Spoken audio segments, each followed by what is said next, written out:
All right. Good morning, good afternoon, good evening, Paradigm Shifters. Wow, it is, June 22nd, 2021. Wow. Yeah. And welcome to Paradigm Shifters. And we are a group, a community, global community dedicated to shift and uplift.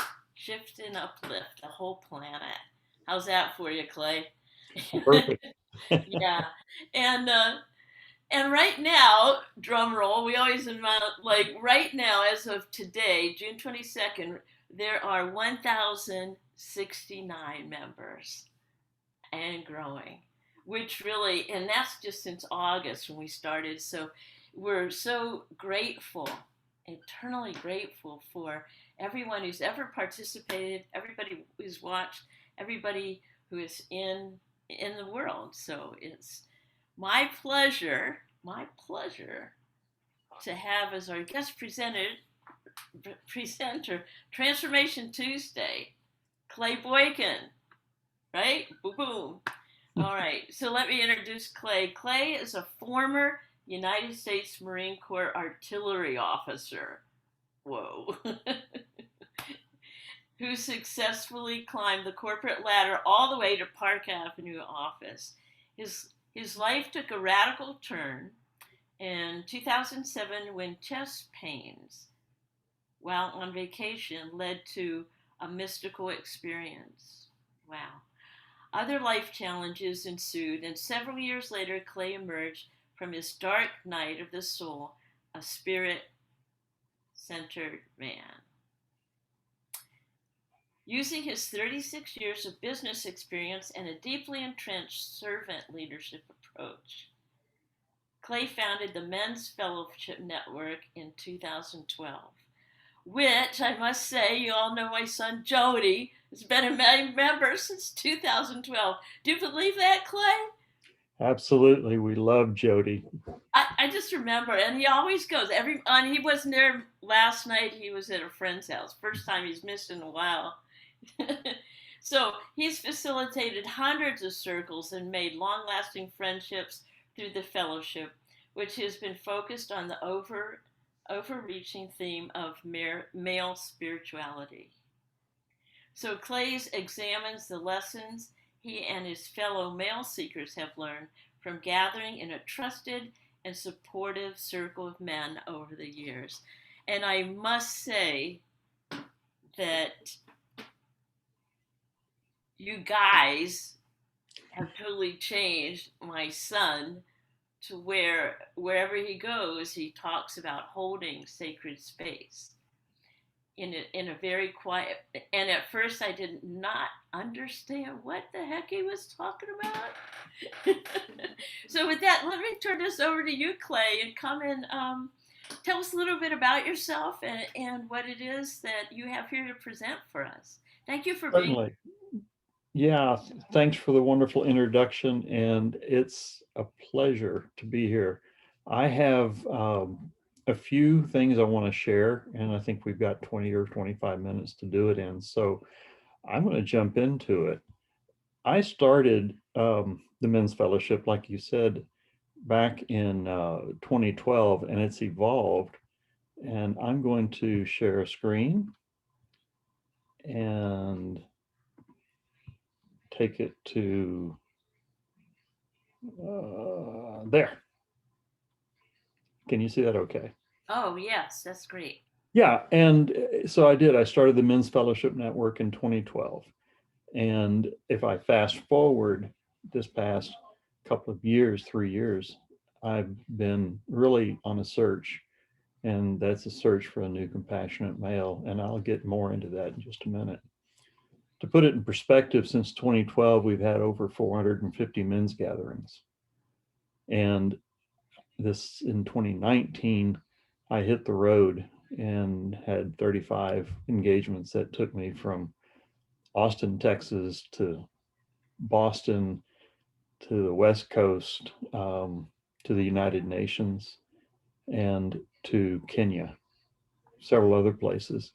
And along the way, I've spent, there's a common theme, and the story is the same.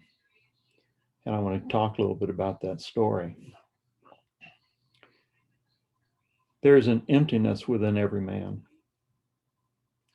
He knows it consciously, or he may not be aware of just what it is, but there's this emptiness and there's a burn at some level that drives a man into action. I used to think that that was fear. What I've come to learn is that that's a spark of compassion. We're all born with compassion. It's innate. The studies at Stanford show that. So it's both nature. We also have to nurture it. And unfortunately, us little boys, we actually are born more emotional than little girls. But what happens to all that? All that energy gets pushed down and we get cut off right here. And so we are all in our heads. And so we never learn what that energy is about. Well, that energy is a divine spark. And that spark is the spark of compassion. When a young man, when a young boy grows up, at some point he's got to leave his mother. And he's got to go, when he goes to see his father, he goes with his arms open. Daddy. And daddy says, no, no, no, no. We shake hands. And so the father's either absent physically, mentally, emotionally, and perhaps not for bad reasons. He's off fending for the family. But the young boy doesn't have a model to grow up by. And so he bounces off that soft spot within the man. And sometimes he goes and searches for his masculinity through women. He could relate to mama, and now he's trying to replace her because of the space inside. He also may go up and say, well, what is it to be a man? Well, there's Rambo. There are all these figures that are held up high as examples, and he gets influenced. The Marines are looking for a few good men.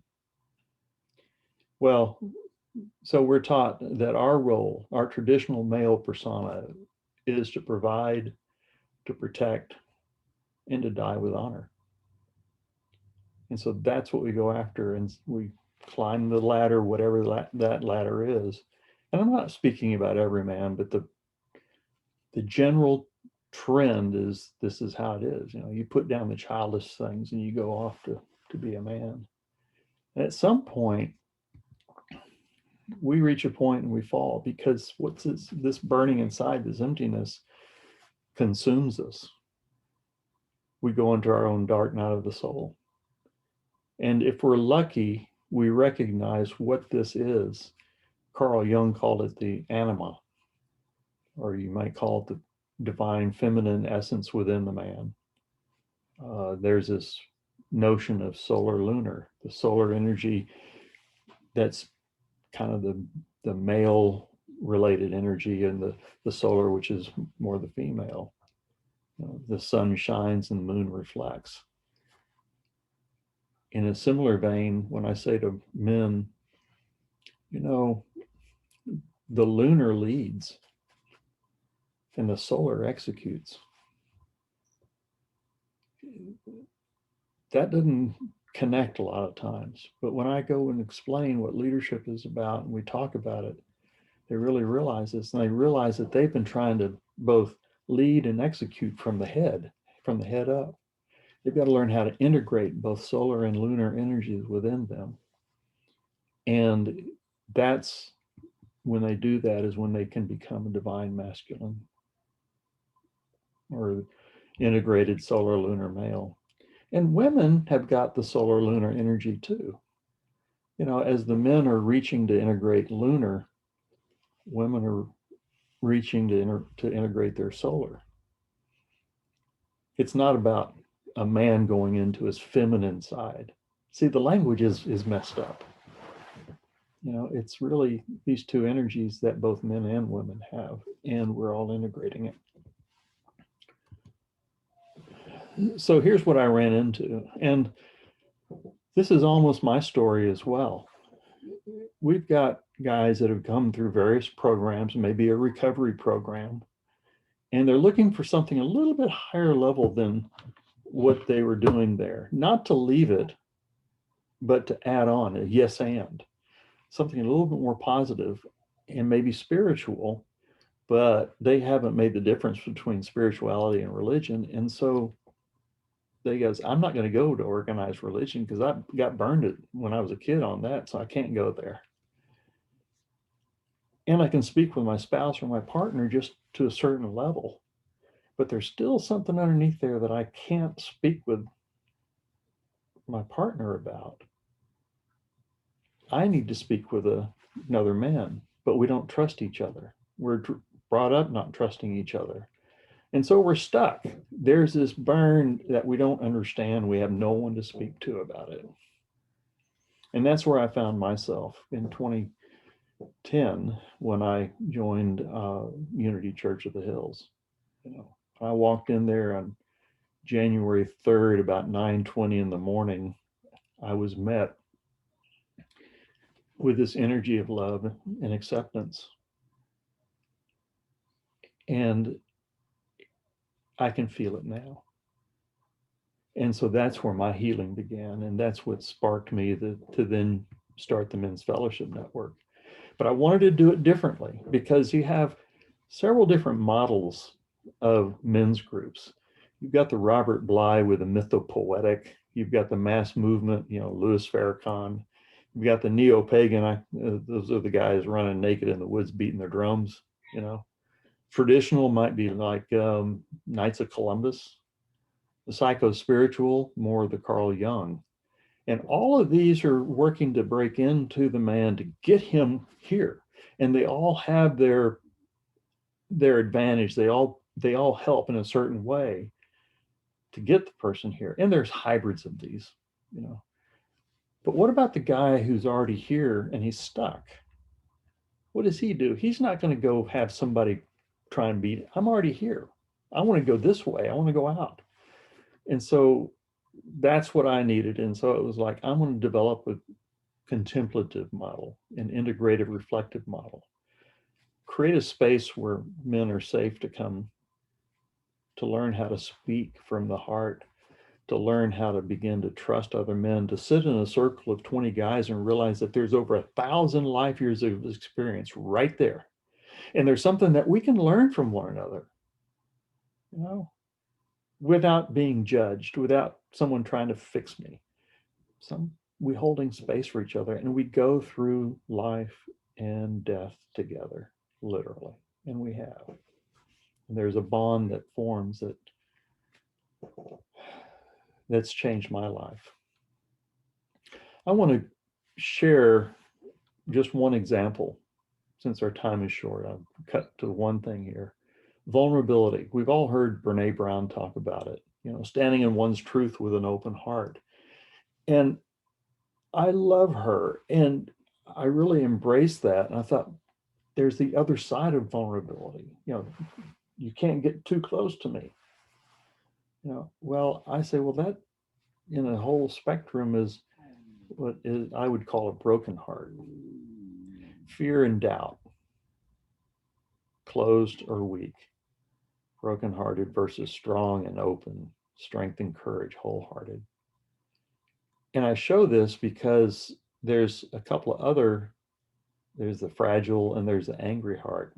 I'm fragile when my heart is weak, but I'm open. When I walked into the Unity Church, I had a fragile heart. It's got to be nurtured just the right way. Or the angry heart, which is more about fear and not knowing what to do with my strength. And the reason that I developed this, well, first of all, it taught me that I'm somewhere on this at all time. I'm either this way or I'm this way. And with this picture in mind, now I have choice. I can say, oh, I can move to here. Oh, I see I'm here. I can move to there. And so that's what I did. And that's what came to our men's circle that developed out of it, actually. And that's kind of the core of my book, Circles of Men. So just to take it to a step further, Judy, I come to you with my heart open, but you're in fear for some reason and your heart's closed. I always think of myself with vulnerability. I don't think about you. I don't think about the other person. I'm always thinking about my vulnerability. But it really takes two for vulnerability to really surface. And so what do you do about that? An open heart and closed heart. The communication isn't there. The interest is in getting people to this place of wholehearted to wholeheartedness. And if I can stand in my truth with an open heart, and if I can weather what's coming at me from the person with a closed heart, if I can weather it long enough, there's only one place that that other person can go, and that's to open their heart to. That's just an example of some of the things that we've learned together. I didn't have that when I started the men's circle in 2012. So I want to leave you with an exercise, a takeaway. Think about in your early childhood, what were your dreams? You know, what did you want to be? What did you want to do? You know, and where did those dreams go? For most of us, we left them in the dust and we went off to fit into the patriarchal system. Well, if you'll take a piece of paper and make a list of all those childhood dreams and draw a circle around it, and then around that outside, think of all your greatest accomplishments that you've had in your life. Now, here's the magic. Look at one of those accomplishments and see if you can find a relationship of that accomplishment to your childhood dream. And most of the time, you can connect it. And when that connection happens, notice the feeling. I never thought about that. You know, I wanted to be a doctor and I never got to be a doctor. I just became a fireman. Well, that was a childhood dream. And look what you're doing. It's saving lives. It connects. Try that and play with it for a while. I think it's an eye opener. And again, this is one of the things that we discovered. And we actually did this at one of our men's retreats.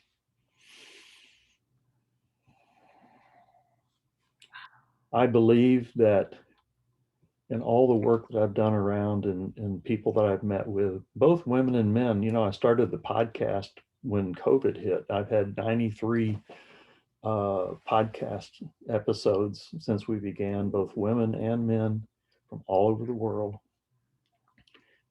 And it keeps coming that this in the heart, that this is coming up. In spite of everything that's pushing down, there's a counter.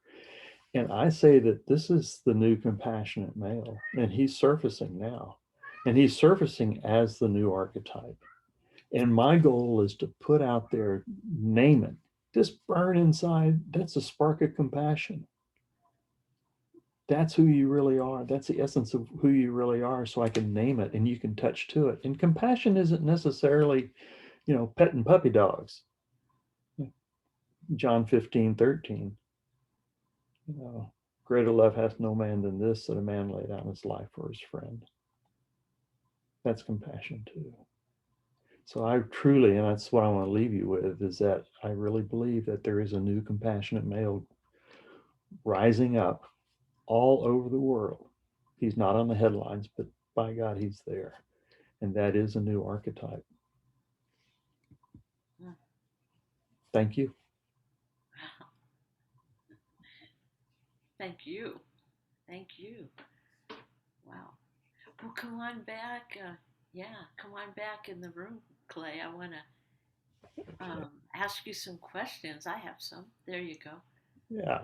Wow. I, there's something that just hit me, just downloaded here while you were talking, and I don't know whatever it was, but it's the tone of your voice and the quiet, the assurance Mm. that to me, and I possibly to a lot of our viewers, is unfamiliar. The the whatever, and my question is to those of us who grew up in fear of, and I just want to say it like the white male archetype, whatever. What would you suggest that what tool could we use as women, as you know, I don't want to male women, but as Mhm. a globe, how can we learn? What is a tool that you would suggest to have us learn more how to do that trust? How's that for a question? Well, it's you bring up a really good point, and I want to make a grand generality, Yeah. but there's some truth to it that in general, women are more conscious than men. And you can't reach down to pull us up. And I don't think you're going to come down to our level of consciousness. So here's the conundrum. There's work that women have got to do in their consciousness, and the women are doing that. The men have got to work. This is work that men have got to do with men. And this is exactly what we're doing in our circles so that we can begin to rise up and at least get halfway so that when you reach to touch and help us go further, our heart is open and we can understand that. What tools do you use? You know, when I wrote my book, I made the proposal. There were two women in the workshop, and I was saying, well, this is what I want the book to be, and so forth. And both women said, I want that book for my husband, you know. And the instructor afterwards says, so who's your marketing? Who's your audience? And I pointed to those two women. I said, they are. Oh, And in fact, and in fact, since the very beginning of the start of my website, right. mensfellowship.net, literally, you look at Google Analytics, literally within a couple of percentage points either way, literally half of the visitors to that website are women. They're looking for a resource for their man. And I was talking to a group in Bastrop, and I said that, yeah, they're looking for a resource for their man, or they're stalking us, you know. Well, you know, that I couldn't unring that bell when I said it. But the woman sitting next to me, she said, Clay, the reason I go to your website, I'm a man in a woman's body. Where do I go? How do I figure that out? That's why I go to your website. So that was a teaching moment for me. At some level, I knew it, but to hear it, you know. So I think it's an engagement, a recognition. I know there's some men.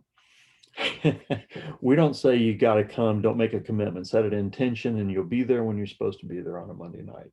Don't Oh, worry otherwise. I love that because I was reading that too, about setting an intention rather than, let's see, A commitment. oh yeah, an intention rather than a commitment. Yeah. Ooh, you know Yeah, what? because a commitment is I'm setting myself up. What if I don't make my commitment? Now then there's one other thing I can beat myself up on. You know, make a commitment. You know, and I use this in business with my customers. I would say, no, I'm setting an intention to do this. An intention has the possibility of success. Things work out different ways, but it doesn't nail me down to making this thing right here happen.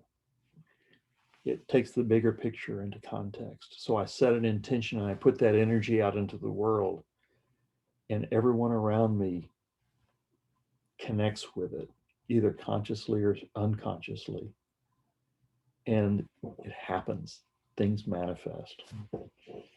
So some of the guys come back, they say, I keep coming back because I don't have to. Other guys, yeah, other guys will say, Clay, I was coming for a while and then I stopped, and my wife said, you need to go back to Monday nights. You're a hell of a lot easier to live with when you get. What if, I mean, like the what if just one of these little ideas got into the school system, and as you grew up you set an intention to go and learn at school or wherever you are when you wake up, rather than the commitment to get the Yeah. grade. What if we have educators in here, we have principals, we have leaders from 26 countries in here? Well, you know, What if? yeah, when you said commitment, well, my shoulders just went down like this. I felt that energy. But intention, I sit up. And it is. That's like gold, gold, gold, gold right there. And I want to springboard off what you were talking about, all the people that are watching this. We sat in a circle one night, we had 28 of us, and we were saying, each one of us, a quick story is each one of us literally know 1,000 people that know us by our first name. Sit down and write it out and check it out. It may be 800 or 1,200 or whatever, but it's a whole lot of people. And I said, well, let's just assume that's 1,000. And then there's another 1,000 people that those people know, each one of them. So one handshake or one hug away are 1,000,000 people. And that's your invisible circle. What are you doing to connect with those people? What are you doing for them that would be easy for you to do? And are they doing, equal exchange? And are you cultivating that invisible network? And let me tell you the power of that invisible network. There are 28 of us in this circle tonight. 28 million people we could touch, hypothetically, but you get my point. The population of Texas is 28 million people. That's the power that we have. That's the ripple that we send out. And that's just the people that we know. The people the person standing next to me out here that don't know they're there, but they can hear my conversation. Those ripples are touching them too. Yeah. I felt your ripple when Jody sits behind the screen and I'm in the other room. Every week he brings in something. Whatever he says, everybody stops to listen. And more times than not, he can bring us back on track. We'll be wandering around and he'll say something and everybody go, Jody's right. And I just, one other thing, and then I want to ask a final question. You there's another word. Language is really important, and you put in there something about networking versus group. Yes. Tell Yeah, me some more about that, because I was just thinking too about how just that one word could change the dynamics it does. group. So tell me more about that. It does. And I appreciate the question. And we hear it so often, words matter. Well, in setting up this circle, we call it a men's fellowship network. We don't call it a group. We have gatherings and not meetings. We have topics of conversation and not topics of discussion. No one's there to fix one another. No one's there to, say, oh, I know exactly how you feel. Let me tell you my story. It sets this frame up because we guys, when we think about meetings, what model do we have? Around a table in an office in combat or whatever, however it shows up in that world. That's not where we're not having a meeting. We're having a gathering. And what about groups? Well, that group has been meeting for a long time, and I don't think I could break into that group. Ah. You see, and whereas a network, yeah, it's more open in its energy, and it goes back to what I said. No commitments, just set an intention to be there or not. So you're right. The language matters, and that's kind of the tip of the iceberg, and examples of how we change the way we show up. Wow. Wow. Thank you so. Wow. Wow. Thank you so much food for thought right here. Well, before we end, I would love to. What we do at the end is put a blessing on you, Mm. and would like to ask you is what would you love to have us hold for, you personally, Clay, or the groups or whatever. What would you love? And yeah, and then we're gonna put it out there and send you some energy and some love. What would you love, Clay? There are two things: to return to Africa and do more work there in Kenya, Uganda, Rwanda, and the other is to continue to build my personal coaching work. I approach it a different way than what customarily may happen. It's kind of counterintuitive, and I get great joy out of that. Yeah. Those two things. All right. Well, so here we go. We're gonna send the energy, and it's coming at you from all over the world. There, you got it. There I you go. feel it. Wow, I appreciate you and thank you so much for taking the time to come and enlighten us. And we see the circles growing and growing and growing constantly all over the world. Thank you so much. Thank you. Yeah. Amen.